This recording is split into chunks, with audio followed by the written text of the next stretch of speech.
محمد رفیع صاحب پوچھ رہے ہیں، میں بتا نہیں رہا کہاں سے ہیں تاکہ ایسا نہ ہو ان کے گھر والے جان لیں، میری عنقریب شادی ہونے والی ہے، مجھے زوجہ سے قربت کا سنت طریقہ بتا دیں۔ یہ سوال حیا کے خلاف ہے اور میں حیا کے خلاف سوالات نہ پڑھتا ہوں نہ اس کے جواب دیتا ہوں، لیکن چونکہ یہ سوال بہت زیادہ لوگ پوچھتے ہیں تو میں نے ہمت کر کے آج یہ پڑھ لیا ہے، اور اس میں لوگ غلط گائیڈ بھی کر رہے ہیں، تو اس لیے میں اس کا جواب دے رہا ہوں کہ اسلام میں کوئی خاص طریقہ نہیں ہے اس پہ فالتو کتابیں لوگوں نے لکھی ہوئی ہیں، پتہ نہیں کیا کیا، وہ ایسے ہی لوگوں کی آ رہا ہے، تو یہ چیز نیچرل ہے۔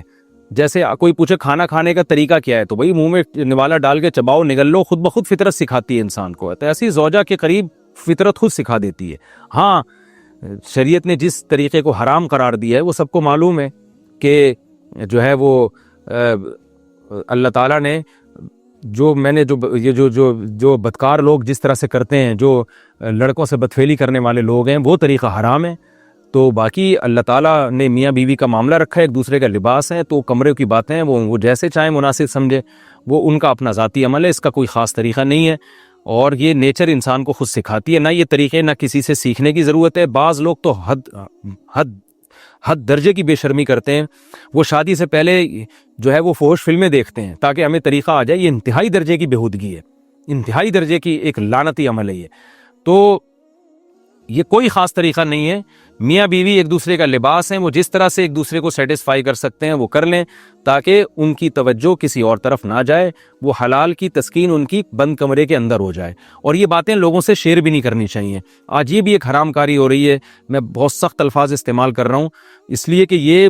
اور میرے پاس کوئی ہلکا لفظ نہیں ہے، وہ کیا ہوتا ہے کہ مرد اپنی زوجہ سے ہم بستری کر کے اس کے راز دوستوں کے سامنے فاش کر رہا ہوتا ہے، میں نے ایسے کیا، میں نے ایسے کیا، لڑکیاں بتا رہی ہوتی ہیں اپنی فرینڈز کو کہ میرے شوہر نے میرے ساتھ ایسے کیا۔ یہ بہت لعنتی عمل ہے۔ آپ صلی اللہ علیہ وسلم نے فرمایا جو عورت اپنے شوہر کے راز یا شوہر بیوی کے راز فاش کرتا ہے اس پر لعنت ہے، حدیث کا مفہوم ہے یہ۔ تو یہ بند کمرے کی میاں بیوی کی باتیں، جس طرح سے وہ ایک دوسرے کو سیٹسفائی کر سکتے ہیں وہ کریں، ایک دوسرے کے لیے وہ حلال ہیں،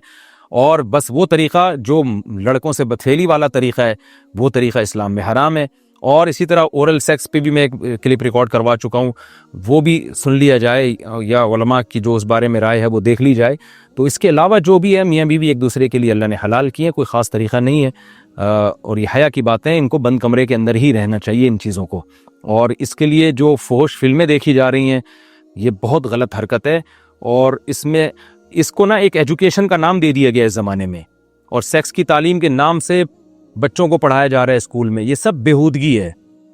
لاکھوں سال سے انسان دنیا میں زندہ ہے، تو کیا اس کو یہ پتہ ہی نہیں تھا، اور یہ ساری 6 ارب انسان ایسے ہی بغیر تعلیم کے پیدا ہو گئے ہیں کیا؟ تو یہ تو چیزیں نیچر خود سکھا دیتی ہے انسان کو کہ کیا کرنا ہے، کیسے کرنا ہے، اس میں کوئی اسکول کالج میں پڑھنے کی ضرورت نہیں ہے۔ ہاں، شرعی احکام اس کے 2-4 ہیں، وہ علماء بتاتے رہتے ہیں، وہ کتابوں میں لکھے ہوئے ہیں کہ کون سا راستہ حرام ہے اور کون سے راستے میں آنا جائز ہے۔ تو اس لیے میں نے بہت ہی دل پہ پتھر رکھ کے آج اس کلپ کو ریکارڈ کروایا ہے، تاکہ لوگ اس بارے میں غلط طرف نہ جائیں اور ایک چیز کو ایک بہت بڑا ایشو نہ بنا لیں لوگ۔ بیوی کا شوہر کو ہم بستری سے روکنا، حدیث میں ہے کہ جو بیوی اپنے شوہر کو ہم بستری کرنے سے انکار کرے اس پر رات بھر لعنت برستی ہے۔ اس حدیث کی وضاحت فرما دیں۔ نیز اگر شوہر، یہ تھوڑا حیا کے خلاف مسئلہ ہے، شوہر کوئی ایسا طریقہ استعمال کرتا ہے نا ہم بستری کا جس سے اولاد نہیں ہوتی، تو کیا بیوی کو اسے منع کرنا چاہیے یا نہیں کرنا چاہیے؟ دیکھیں حدیث میں آتا ہے کہ کوئی شوہر اپنی بیوی کو رات کو اپنے بستر کی طرف بلائے، یہ کنایہ یعنی ہم بستری کرنا چاہتا ہو، عورت منع کر دے، فرشتے اس پہ ساری رات لعنت بھیجتے ہیں، یہ بالکل صحیح حدیث ہے۔ اب ہمارے بعض اسکالر کیا کرتے ہیں، جب ان سے یہ بات پوچھی جائے تو وہ بات کو گھما دیتے ہیں،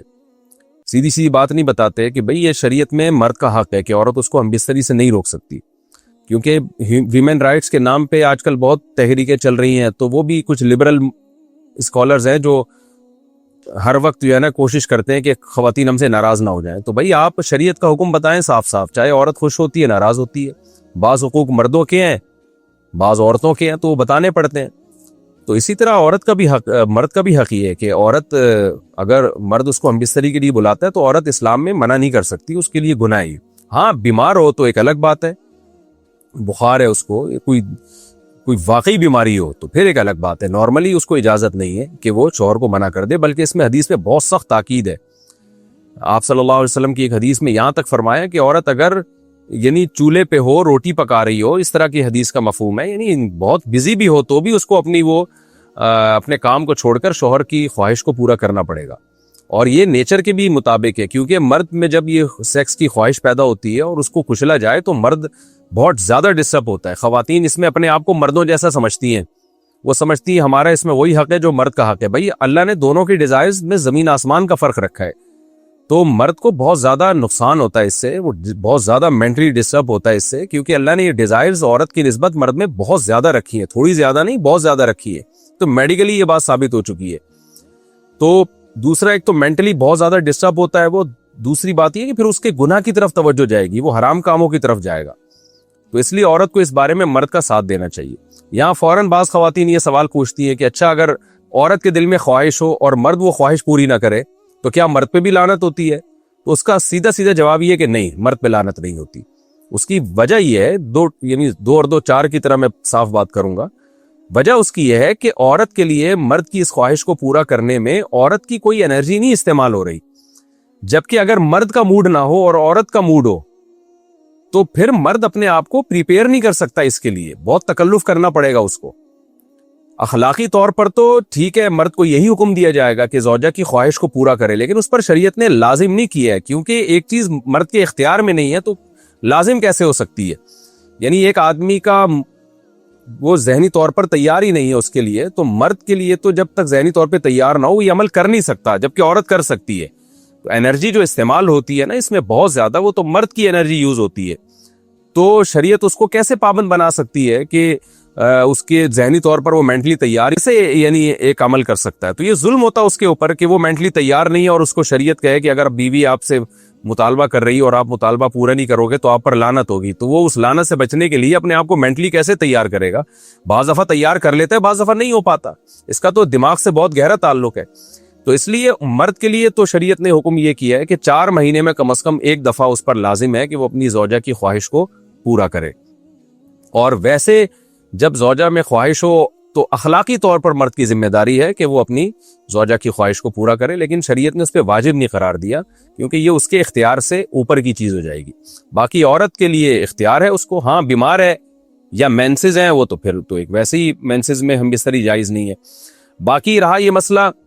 کہ خواتین پھر یہ کہتی ہیں کہ اسلام نے تو پھر مردوں کو بہت زیادہ حقوق دے دیے, تو ایسا نہیں ہے. اگر یہ حق اسلام نے مرد کو دیا ہے تو بہت سارے حقوق عورت کو بھی تو دیے ہیں نا, بہت سارے عورت کو بھی تو حقوق دیے ہیں کہ جو خود پہنتے ہو, جیسا معیاری لباس خود پہنتے ہو اپنی بیوی کو بھی ویسے ہی معیاری لباس پہناؤ, جیسا معیاری کھانا خود کھاتے ہو حدیث میں آتا ہے ویسا معیاری کھانا بیوی کو بھی کھلاؤ. تو یہ بھی تو عورت کو بھی تو حقوق دیے ہیں. ہماری خواتین جس ویسٹرن کلچر کو فالو کر رہی ہیں اس کلچر میں تو یہ ہے کہ عورت شوہر کو ہم بستری سے روک سکتی ہے, شوہر بیوی کو بھی روک سکتا ہے, یعنی شوہر بھی منع کر سکتا ہے, عورت بھی منع کر سکتی ہے. وہاں دونوں کے حقوق سیم ہیں, لیکن پھر وہ اتنے سیم ہیں کہ پھر وہاں مرد کے ذمے شوہر کا عورت کے ذمے یعنی مرد کے ذمے عورت کا نان نفقہ بھی نہیں ہے. تو پھر گیس بجلی کے بل بھی عورت یعنی مرد کے ذمے نہیں ہے. تو پھر خواتین سے لینا ہے نا ویسٹرن کلچر کو, تو پھر پورا لینا وہاں سے. تو پھر شوہر کیوں گیس بجلی کا بل جمع کرا رہا ہے, بچوں کی اسکول کی فیسیں شوہر کیوں دے رہا ہے, شوہر نان نفقہ کیوں دے رہا ہے؟ تو جب اسلام نے کچھ حقوق عورت کو دیے ہیں تو کچھ شوہر کو بھی دیے ہیں, تو اسی طرح سے بیلنس ہماری سوسائٹی میں قائم ہوگا.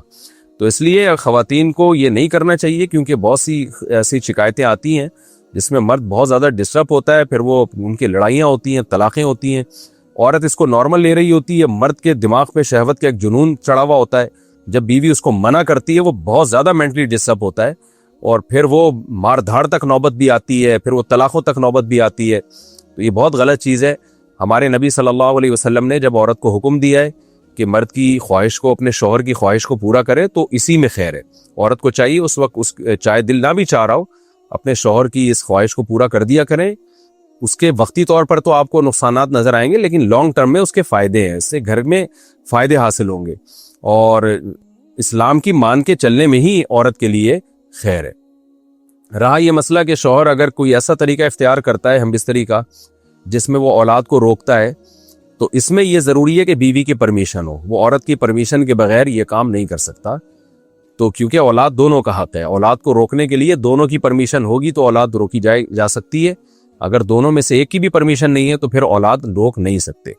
فلا تخضعن بالقول, قول میں نرمی پیدا مت کرو. فیطمع الذی فی قلبہ مرض, جس کے دل میں بیماری ہے نا اس کے دل میں طمع پیدا ہو سکتی ہے. یہ اللہ نے بیماری کا ذکر اس لیے کیا کہ جو صحابہ کرام ہیں ان کو تو بتا دیا گیا کہ نبی کی بیویاں تمہاری مائیں ہیں، اب ان سے تو خطرہ ختم ہو گیا۔ جو نیک لوگ ہیں، جب آپ کو بتا دیا جاتا ہے نا یہ آپ کی بیٹی ہے، تو اب آپ میں آپ وہ کتنی بھی نرم لہجے سے آپ سے بات کرے، آپ کے دل میں اس کے لیے شہوت کے جذبات پیدا ہی نہیں ہوتے ہیں۔ دیکھیں، ایک عورت آپ کے لیے نامحرم تھی، آپ اس سے نکاح کر سکتے تھے، لیکن جب آپ اس کی بیٹی سے شادی کر لیتے ہیں تو آپ کی ساس بن جاتی ہے۔ اب جو بھی عزت دار آدمی ہوگا، ٹھڑک نہیں ہو اس کے دل میں، تو وہ اس کو اپنی ماں فرض کر لیتا ہے، اور وہ سمجھ اب اس کا پردہ بھی ختم ہو گیا۔ اس سے کیوں ختم ہو گیا پردہ؟ ساس کا داماد سے پردہ کیوں نہیں ہے؟ کہ فتنے کا اندیشہ نہیں ہے کہ بھئی اللہ نے تمہاری ماں بنا دیا۔ تو جو بھی سمجھدار لوگ ہوں گے، سلیم الطبع ہوں گے، اب وہ اس کو ماں کی حیثیت سے دیکھیں گے۔ لیکن جن کے دل میں شہوت حد سے بڑی ہوئی شہوت ہے، بیمار ہیں، وہ نیچرل نہیں ہے، تو وہ ان کو جو ہے نا ساس کو بھی ان سے بھی پردہ کرنا پڑے گا،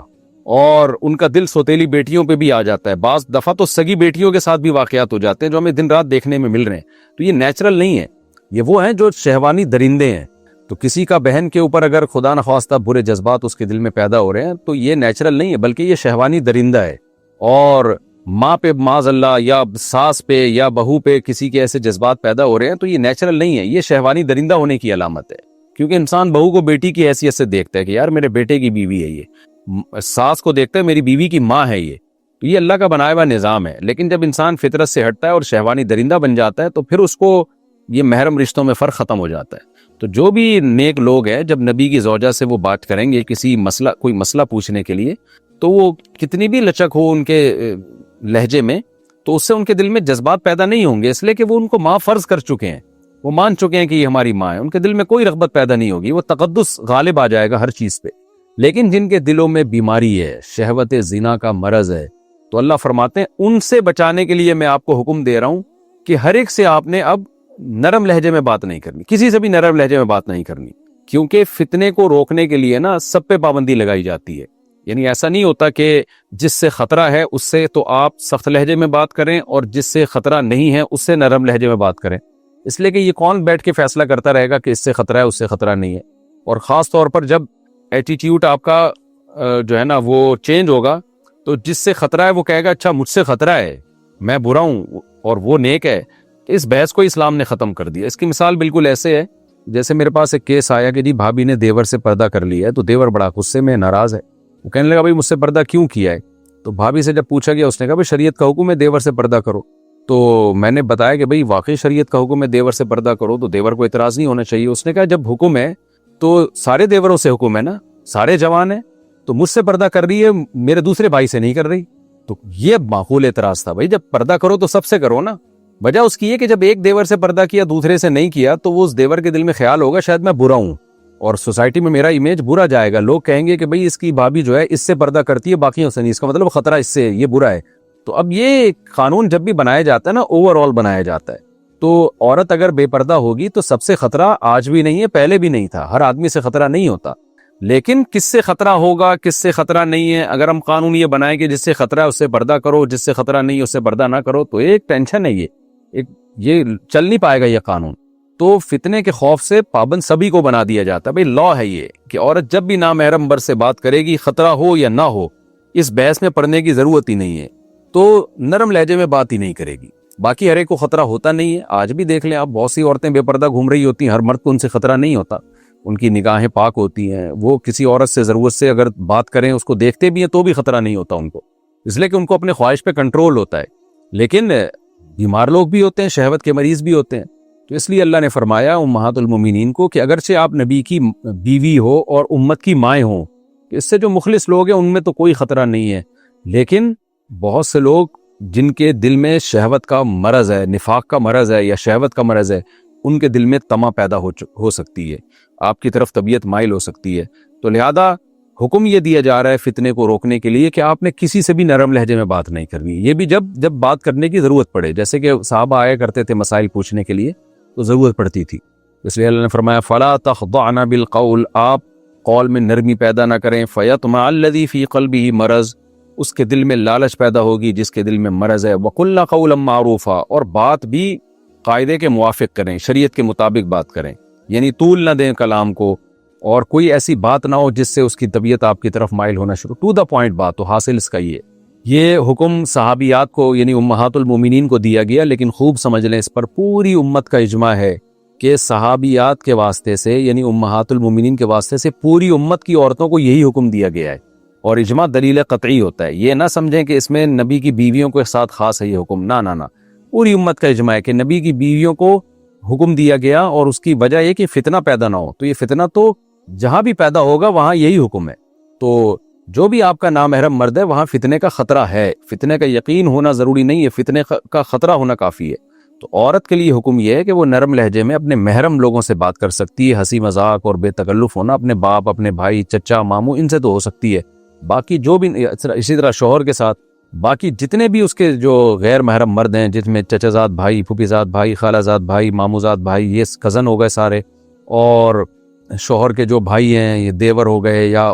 جو بھی غیر مرد ہیں، باس ہو گیا آپ کے آفس میں اگر آپ کہیں جاب کر رہی ہیں، یا کوئی کلیگ ہے آپ کا، کسی کے ساتھ بھی آپ فری نہیں ہو سکتی، اور کسی کے ساتھ بھی بتکلف ہو کے نرم لہجے میں آپ بات نہیں کر سکتی۔ اس کو اللہ نے ان آیات میں حرام قرار دیا ہے۔ زنا کرنا بھی حرام ہے، اور زنا کے لوازمات بھی اللہ نے حرام قرار دیا۔ آج اس کو فیشن سمجھا جاتا ہے، خواتین کو باقاعدہ فون پہ بات کرنے کا طریقہ سمجھایا جاتا ہے، تو اور اس کو اخلاقیات میں شامل کیا جاتا ہے۔ یہ اخلاقیات نہیں ہے، یہ سوسائٹی کو تباہ کرنے کا ذریعہ ہے۔ عورت کے اخلاق اس کے شوہر کے لیے اور اس کے محرم مردوں کے لیے، اجنبی لوگوں کے لیے اس کو ریزرو ہونا پڑے گا۔ ہاں کوئی خاتون ایجڈ ہو جائیں، ذرا ایج ہو جائے ان کی، بوڑھی ہو جائیں، جہاں فتنے کا اندیشہ ہی بالکل ختم ہو جائے، تو پھر ان کے لیے اللہ نے مستثنیات ہیں، وہ پھر اس سے مستثنا ہے اس اصول سے۔ دوسرا حکم کیا دیا جا رہا ہے فتنے سے روکنے کے لیے؟ وَقَرْنَ فِي بُيُوتِكُنَّ، اپنے گھروں میں قرار پکڑو، وَلَا تَبَرَّجْنَ تَبَرُّجَ الْجَاهِلِيَّةِ الْأُولَى، اور پہلی جاہلیت کی طرح گھروں سے باہر نہ نکلو۔ پہلی جاہلیت کا کیا مطلب؟ کہ ایک جاہلیت تو وہ تھی جو اسلام آنے سے پہلے گزر چکی، دوسری جاہلیت جس کے مقابلے میں اس کو پہلی کہا جا رہا ہے، دوسری وہ ہے جو اسلام لانے کے بعد ہوگی، جب لوگ اسلام کے حکم پر عمل نہ کریں گے، جیسے بے پردہ ہو جائیں گی عورتیں۔ تو اللہ کہتے ہیں کہ جو اولا والی جاہلیت ہے نا، اس کو ریپیٹ کر کے دوسری جاہلیت مت لے کر آؤ، اس کو وہ دفن ہو چکی ہے، اس کو وہیں دفن کر دو۔ تو اس جاہلیت جو پہلی والی جاہلیت تھی کہ جس کو اگر تم نے فالو کیا تو جاہلیت ثانیہ بھی آ جائے گی، جاہلیت اخرى بھی آ جائے گی۔ وہ اخرى جاہلیت کیا ہوگی؟ اسی طرح نکلنا گھروں سے باہر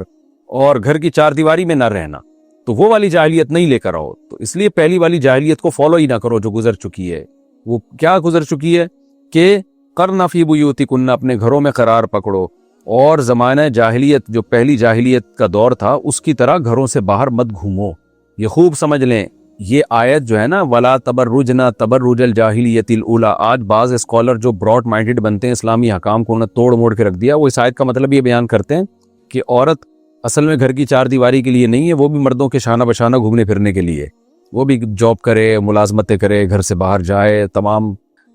جو کام مرد کر رہے ہیں وہ سارے کام گھروں سے باہر نکل کے عورتیں بھی کریں۔ اور قرآن نے جو منع کیا ہے اور قرآن نے جو حکم دیا ہے کہ گھروں میں قرار پکڑو، تو یہ تو روکا ہے اس زمانہ جاہلیت میں جس طرح عورتیں بے پردہ ہو کے گھومتی تھی نا، اس طرح گھومنے سے منع کیا ہے، یعنی بے پردگی سے منع کیا جا رہا ہے، گھر سے باہر نکلنے سے منع نہیں کیا جا رہا۔ خلاصہ یہ تو یہ غلط تفسیر ہے۔ اس آیت کے سیاق و سباق سے بھی پتہ چلتا ہے، اور شریعت کے مزاج سے بھی پتہ چلتا ہے، اور اجماع امت سے بھی پتہ چلتا ہے کہ قرآن اصل میں یہ بتانا چاہ رہا ہے کہ تمہارا اصل جو مقام ہے وہ گھر کی چار دیواری ہے۔ جیسے مرد گھر سے باہر کام کے لیے جاتے ہیں، تو عورت کا اصل وظیفہ گھر قرار فی البیوت ہے، وہ گھر سنبھالنے کے لیے اللہ نے اس کو پیدا کیا ہے۔ تو زمانے جاہلیت میں جیسے مرد اور عورت میں فرق ہی نہیں تھا، مرد جیسے گھر میں بھی باہر بھی، عورت بھی اسی طرح گھر میں بھی اور باہر بھی، تو یہ کام مت کرو، تمہاری اصل ذمہ داری قرار فی البیوت ہے۔ اس کی دلیل ایک اور صحیح مسلم کی حدیث ہے کہ جب یہ آیت نازل ہوئی نا، تو عورتیں یہ سمجھنے لگی کہ اب ہمارے لیے گھر سے نکلنا بالکل ہی حرام ہو گیا ہے۔ تو صحیح مسلم میں نبی صلی اللہ علیہ وسلم کی حدیث ہے کہ اللہ تعالیٰ نے تمہارے لیے کسی ضرورت سے گھر سے باہر نکلنے کو حلال قرار دے دیا ہے۔ تو اس آیت کے نازل ہونے کے بعد صحابیات جو تھیں وہ سمجھنے لگیں کہ اب گھر میں ہی رہنا فرض ہے، گھر سے باہر ہم کسی صورت میں نکل ہی نہیں سکتے۔ تو اللہ کے نبی نے فرمایا کہ نہ، ضرورت کے وقت تم گھر سے باہر نکل سکتی ہو۔ تو اس سے صاف پتہ چلتا ہے کہ اصل اسلام یہ چاہتا ہے کہ عورت گھر کی چار دیواری کو سنبھالے۔ جاب کرنا، میدان جنگ میں لڑنا، یہ سب چیزیں عورتوں کے لیے نہیں ہیں، لیکن عورتوں کو ان چیزوں پہ لایا جا رہا ہے، اور چند خواتین کو لا کے پھر ان کے انٹرویوز لیے جاتے ہیں کہ دیکھو کیسی کامیاب عورتیں ہیں۔ یہ نہیں دیکھا جا رہا کہ اس سے ہمارا فیملی سسٹم سارا تباہ ہو رہا ہے، اور 4-6 عورتوں کو آپ نے گھر سے باہر نکال دیا، تو اس سے سوائے اس کے کہ وہ جو گھر کے اندر ہے وہ احساس کمتری میں جا رہی ہیں اور کچھ بھی نہیں ہو رہا، وہ بھی گھر سے باہر نکلیں گی، پھر تو گھر کون سنبھالے گا؟ پھر گھر تھوڑی رہے گا۔ میاں بیوی دونوں صبح نکلیں گے اور شام کو ایسے گھر میں ملیں گے جیسے ہوٹل میں، وہ بھی تھکی ہوئی یہ بھی تھکے ہوئے، بچے کون پالے گا، بچے پیدا کون کرے گا؟ وہی حساب ہوگا جو جاپان اور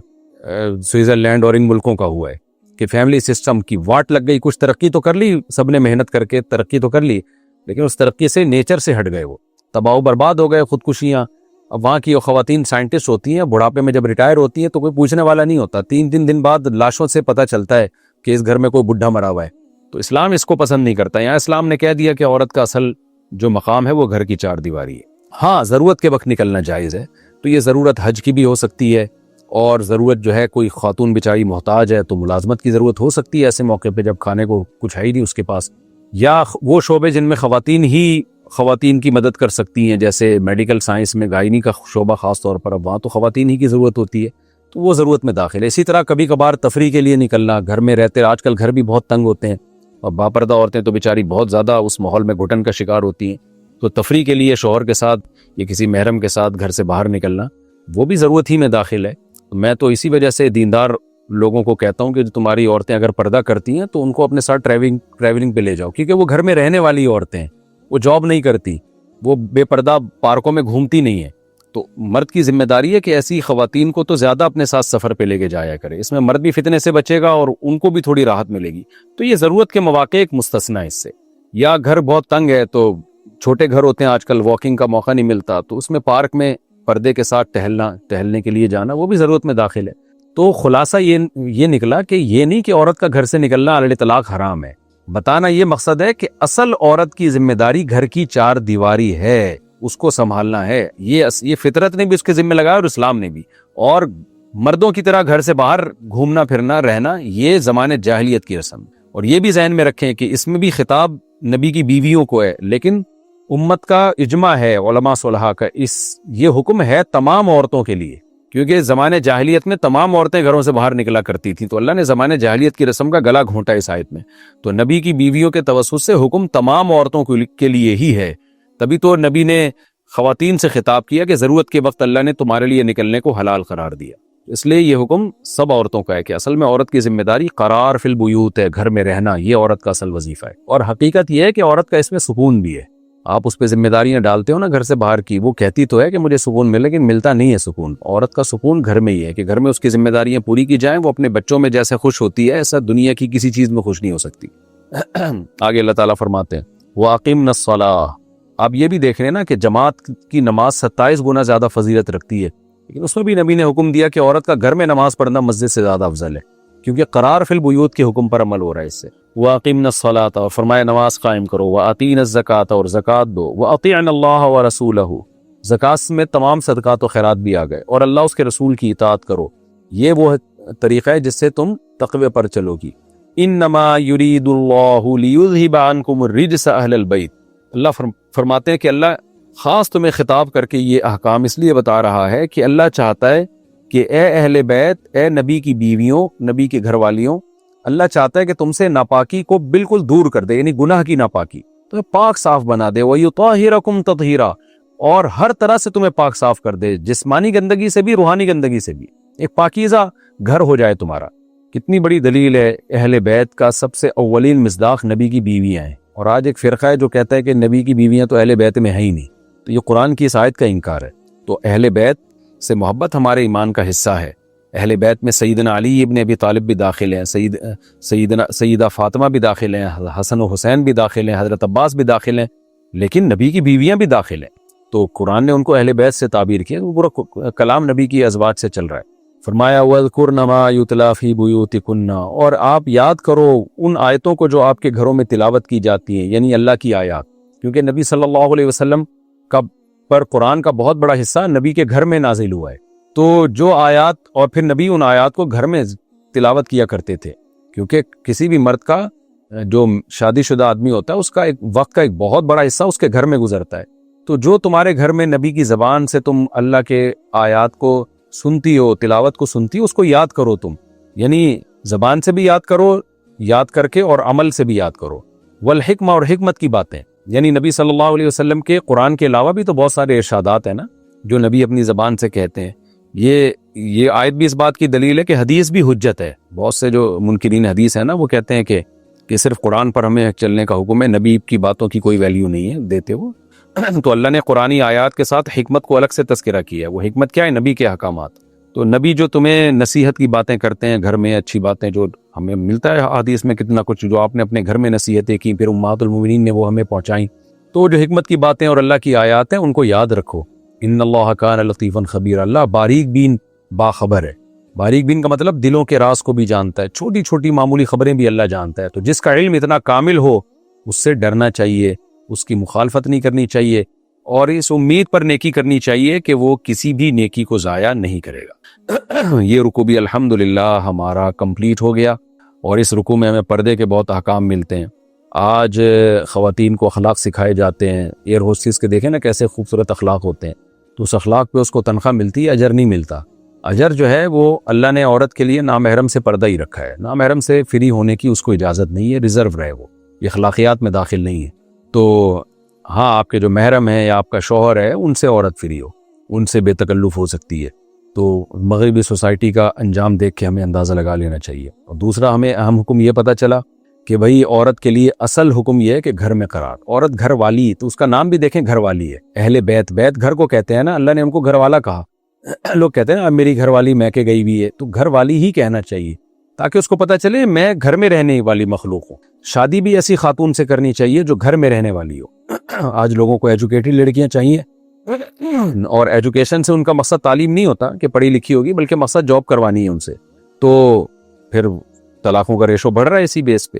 تو نکاح میں ترغیب اس عورت کو دیں جو گھر والی ہو, جو آپ کا گھر سنبھالے. شادی میں آپ پیغام بھیجتے ہوئے کہیں بھائی ہمیں گھر ہوم ہاؤس وائف چاہیے, ہمیں ہوم میکر چاہیے جو گھر کو سنبھالے. یہ فطرت ہے مرد کی, جو اچھے مردوں کی یہ فطرت ہے کہ وہ ان کو عورت گھر کے لیے چاہیے ہوتی ہے, اس لیے اس کا نام بھی اللہ نے گھر والی رکھا ہے. تو یہ بھی ہمیں حکم پتہ چلا. تیسری بات جو ہمیں پتہ چلی ان آیات میں وہ یہ ہے کہ عورت کو چاہیے کہ اگر اس کا شوہر غریب ہے لیکن دیندار ہے تو اس کی غربت میں اس شوہر کے ساتھ گزارا کر لے, اس کا آخرت میں اس کو اجر ملے گا. آج بہت سے علماء ہم نے دیکھے ہیں بیچارے مالی لحاظ سے کمزور ہوتے ہیں, وہ نہیں بیویوں کو اس اسٹینڈرڈ کا کھلا سکتے. ان کی عورتیں ہر وقت تانے دے دے کے شوہروں کو مارتی رہتی ہیں. تو بھئی اگر کمپرومائز کر لیں گی تاکہ وہ دین کی خدمت اچھے طریقے سے کر سکیں, اس غربت میں گزارا کر لیں, تو اللہ آپ کو قیامت کے دن بہت بڑا اجر دے گا. اور اس میں مرد کو بھی ترغیب ہے کہ اگر بھئی تم عورت کے اسٹینڈرڈ کی زندگی اس کو نہیں دے سکتے تو زبردستی اس کو اپنے ساتھ گھسیٹنے کے بجائے بہتر ہے اس کو طلاق کا آپشن دے دو, طلاق کا اختیار دے دو, تاکہ وہ کہیں اور نکاح کرنا چاہے تو کہیں اور نکاح کر سکے, اور روز کی جو گھر میں چک چک ہو رہی ہے وہ ختم ہو جائے. لیکن یہ جب ہے جب مرد پھر برداشت بھی کر لے اس کو بعد میں, یعنی طلاق کے بعد ایسا نہ ہو وہ زنا کی طرف چلا جائے یا اتنا عشق ہو چکا اس کو کہ وہ پاگل ہی ہو جائے. ایسا بھی کیسز آتے ہیں کہ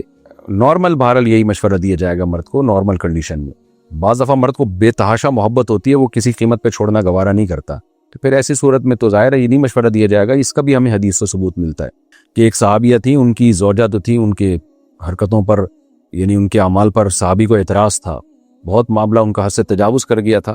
تو جب انہوں نے نبی کو بتایا تو نبی نے فرمایا ان کو طلاق دے دو. انہوں نے کہا یا رسول اللہ میں نہیں اس کے بغیر رہ نہیں سکتا. تو پھر آپ نے فرمایا اذن فامسکھا, کہ ٹھیک ہے طلاق مت دو, رکھو. تو یہ کچھ احکام تھے. اور یہ بھی ایک فقہی حکم ہمیں اس رکوع میں پتہ چلا کہ طلاق کا اختیار مرد کے پاس ہے, کیونکہ مرد اگر بیوی کو طلاق کا اختیار دے گا تو اس کے پاس آ رہا ہے, جب تک نہیں دے گا تو اس کے پاس نہیں جا رہا. اس لیے میں بار بار یہ مسئلہ بتاتا ہوں کہ جج اپنی بیوی کو طلاق دے سکتا ہے, دوسروں کی بیویوں کو طلاق نہیں دے سکتا وہ. اور یہ بھی پتہ چلا کہ جیسے مرد کے پاس طلاق کا اختیار ہے, اگر وہ بیوی کو طلاق کا اختیار دے دیتا ہے تو بیوی کے پاس بھی طلاق کا اختیار چلا جاتا ہے. اچھا, اس میں طلاق کا اختیار یہ نہیں جاتا کہ بیوی شوہر کو طلاق دے سکتی ہے, نا, شوہر کو طلاق بیوی کسی صورت میں نہیں دے سکتی. بیوی اپنے آپ کو طلاق دے سکتی ہے شوہر اگر اختیار دے دے. تو یہ جو نکاح نامے میں لکھا ہوتا ہے نا کہ کیا بیوی کو شوہر طلاق کا اختیار دیا گیا ہے, خوب سمجھ لیں نکاح نامے میں اگر کسی نے سائن کر دیا نا کہ میں نے بیوی کو بھی طلاق کا اختیار دیا, تو اس سے طلاق کا اختیار نہیں جائے گا, کیونکہ نکاح نامہ فل کیا جاتا ہے شادی سے پہلے, اور شادی سے پہلے ہی اگر کوئی اپنی بیوی کو طلاق کا رائٹ دے دے تو وہ رائٹ اس کے پاس نہیں جاتا بیوی کے پاس, خوب سمجھ لیں. تو یہ نکاح کے بعد دے گا تو ہوگا اختیار, یا ایجاب و قبول میں یہ اختیار بڑھا دیا جائے. جیسے کوئی شخص یہ کہے کہ میں نے اس عورت سے نکاح کیا, قاضی کہے کہ میں نے تمہارے اس عورت سے نکاح کیا, اس شرط کے ساتھ کہ اس کے پاس بھی طلاق کا حق ہوگا, تو شوہر کہے ہاں میں نے قبول کیا, تو حق جائے گا. پہلے اگر رائٹ دے دیا نکاح سے پہلے ہی تو اس کا, کیونکہ نکاح نامہ تو پہلے ہی فل کر لیا جاتا ہے نا, تو اس میں کوئی رائٹ وائٹ نہیں جائے گا, یہ خوب سمجھ لیں. تو اگر بیوی کو طلاق کا اختیار دیا جائے تو یا تو ایجاب و قبول میں الفاظ بڑھائے جائیں, یا نکاح کے بعد شوہر کہے کہ جیسے میرے پاس طلاق کا اختیار ہے میں تمہیں بھی دے رہا ہوں, پھر وہ اختیار محدود بھی دیا جا سکتا ہے، یعنی اس کو وقت کے ساتھ مقید بھی کیا جا سکتا ہے، اور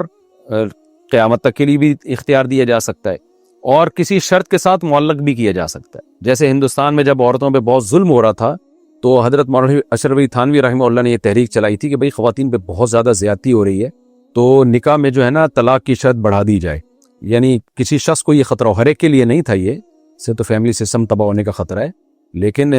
جہاں یہ خطرہ ہونا کہ داماد بعد میں کہیں بہت زیادہ ظلم نہ کرے، تو پھر یہ یوں کہہ دیا جائے کہ بھئی ہم نے آپ کا نکاح اس خاتون کے ساتھ اس شرط پہ کیا کہ اس خاتون کو طلاق کا اختیار ہوگا، لیکن اس اختیار کو معلق کر دیا جائے کہ یہ اختیار اس وقت ہوگا کہ اس لڑکی کے خاندان کے 2 مرد یہ سمجھتے ہوں کہ اس پر واقعی ظلم ہو رہا ہے، اور اس ظلم کا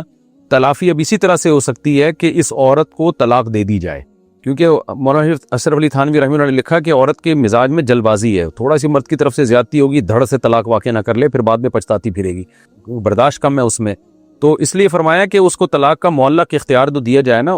طلاق کا اختیار دیا جائے، اس کو معلق کر دیا جائے کہ دلہن کے جو ہے نا خاندان کے 2 مرد یہ سمجھتے ہوں، ماموں چچا مثال کے طور پر، یا ابا اور چچا یہ سمجھتے ہوں کہ بھئی ہماری بچی پہ اتنا ظلم ہو رہا ہے کہ، اور یہ اب یہ داماد سدھرنے کا نام بھی نہیں لے رہا، تو اب ہم یہ فیصلہ کرتے ہیں کہ اب یہ وہ اسٹیج ہے کہ اس میں اگر طلاق واقع کر دی جائے تو یہی ہمارے پاس آپشن ہے۔ تو یعنی خاندان کے 2 مرد اس پہ راضی ہوں تو پھر دلہن اپنے اوپر طلاق واقع کر سکتی ہے، یعنی اس طرح سے اس کو باؤنڈ کیا جا سکتا ہے۔ تو یہ آپشن ہے اسلام نے دیا ہے، یہ آپشن استعمال کیا جا سکتا ہے جہاں ضرورت ہو، جہاں ضرورت نہ ہو پھر نہیں کرنا چاہیے، کیونکہ پھر اس طرح سے آج کل خواتین ویسے ہی لبرل ہیں، ذرا سی بات پہ عدالتوں سے خلع لے رہی ہیں، تو ایک طلاق کا دھندا کھل جائے گا۔ جہاں خطرہ ہو یا کسی قوم کے بارے میں ہو کہ اس قوم میں عورتوں پہ ظلم بہت ہوتا ہے، جیسے گاؤں دیہاتوں میں، بعض گاؤں دیہات ایسے ہیں جہاں بہت ظلم ہوتا ہے، بے تحاشا مارتے ہیں، پیٹتے ہیں، ظلم کرتے ہیں، لٹکا کے چھوڑ دیتے ہیں، 10 سال کے لیے ملک سے باہر بھاگ جاتے ہیں، تو اس میں ایسا اختیار لگانے میں، یا آپ کو ڈر ہے اپنے دعوات کے بارے میں کہ یہ